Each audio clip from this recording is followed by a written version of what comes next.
This first method involves making a form that we can lay the broken piece in that will hold it in place while the glue dries. And for this I used thin set mortar.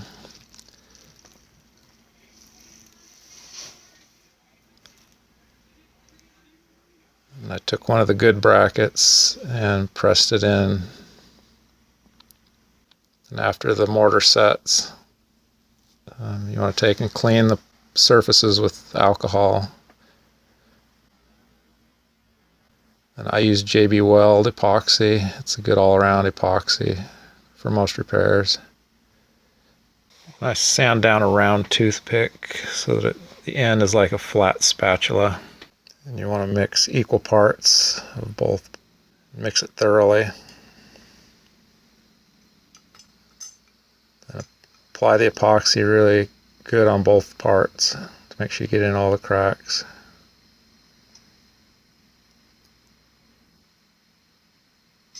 And press it into place. And then let it sit overnight.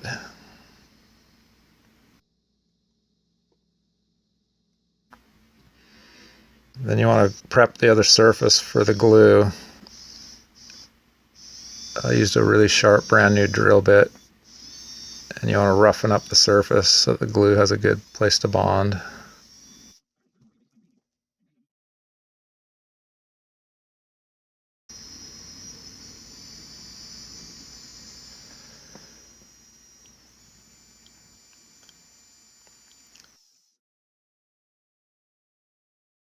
And you're going to take some wire and make a little rebar.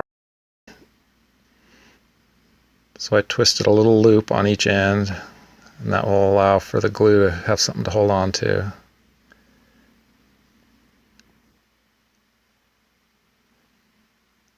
You want to flatten it out and make it conform to where it's going to lay in there. And the middle part's going to go over that little screw hole, and then around on both sides.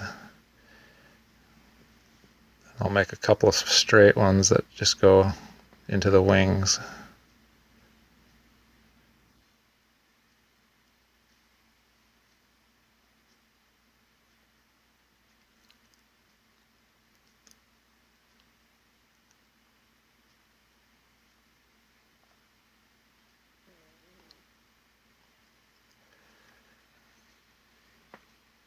You're going to thoroughly coat all the surfaces in the area. Then you lay the wire in there so that it's bridging across the broken spot.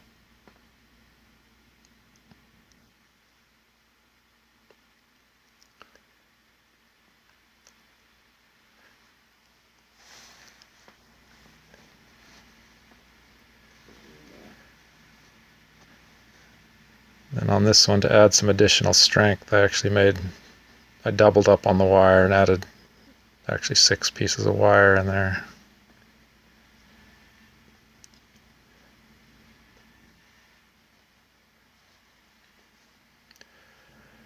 And then let it dry overnight.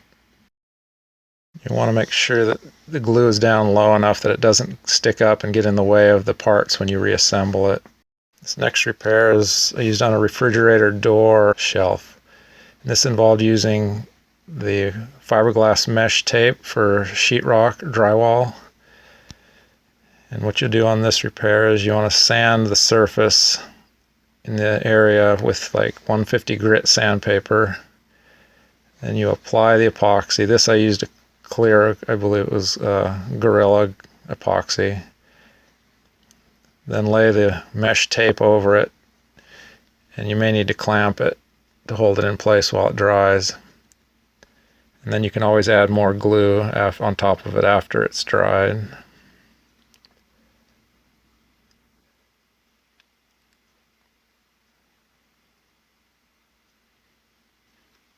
You just want to make sure that you sand the area because the epoxy won't really stick to the plastic very well.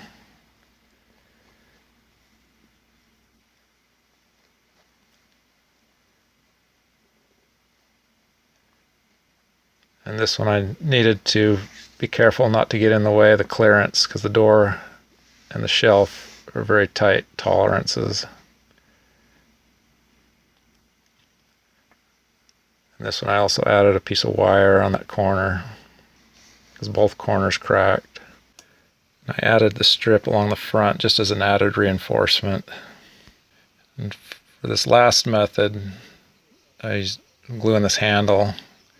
And for this, I'm going to use some straight pieces of heavy wire.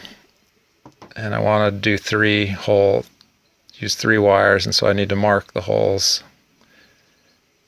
And I want them to be exactly in the same spot, so I'm going to use a method where I'm going to transfer the marks from one piece to the other. Put 2 pieces of masking tape. Then you want to saturate the little dot, and then you can press them together and then they'll transfer the dot.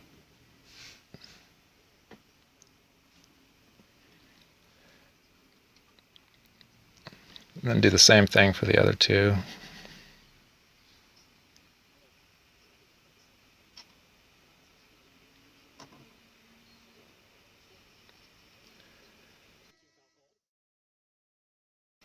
And for this one, you want to drill the holes so that they're parallel with each other. And since this handle is curved, you got to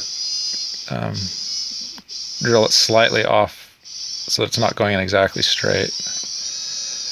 And when you're drilling plastic, it'll heat up and melt. So you want to do short bursts and keep cleaning out the plastic as you go.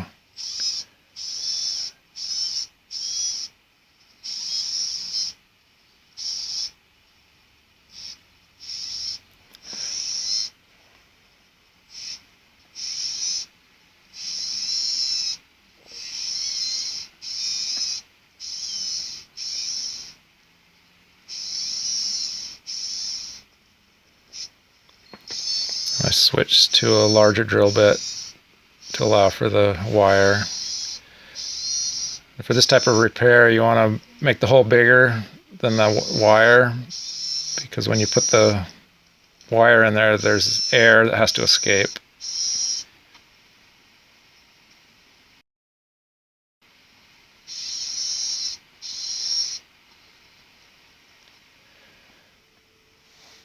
And take off the tape. You want to clean the top of the hole off because you get a little buildup there and it won't allow them to come together. So make sure that it's completely clean.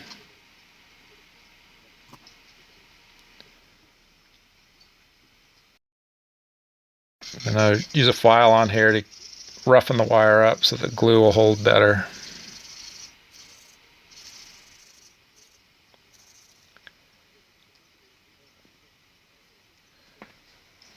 And then you want to measure and make sure that, and then cut the wire to match.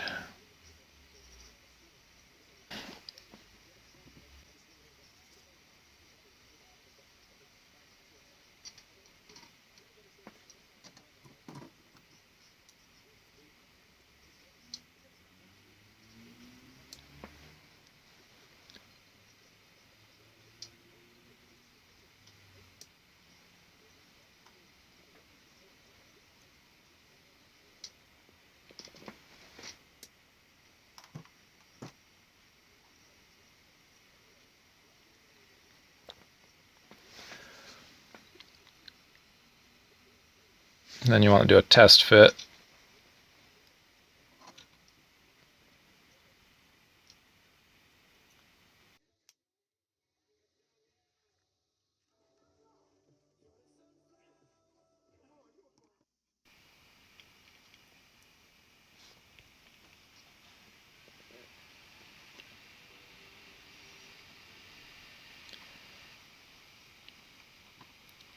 I took a toothpick that has a blunt end that I can kind of shove some glue down in there. And you want to really work it down in there to make sure you get the glue all the way down the hole.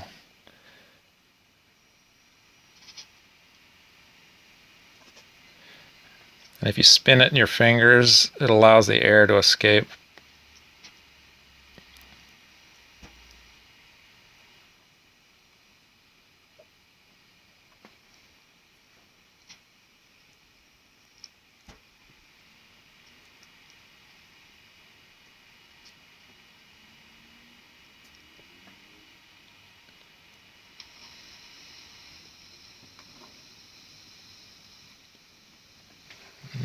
coating on the wire, each of the wires. Make sure you spin those real good.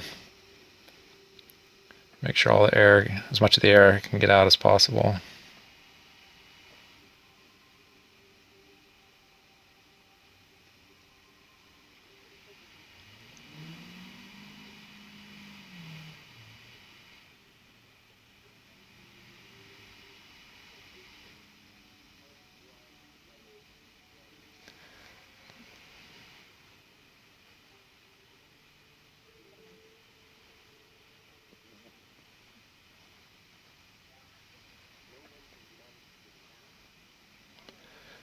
And then you can assemble the parts.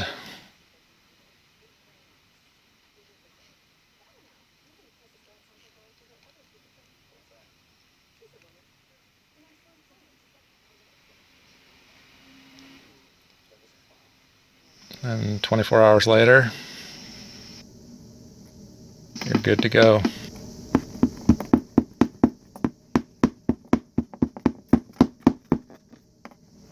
Thanks for watching. Remember to subscribe. Thank you.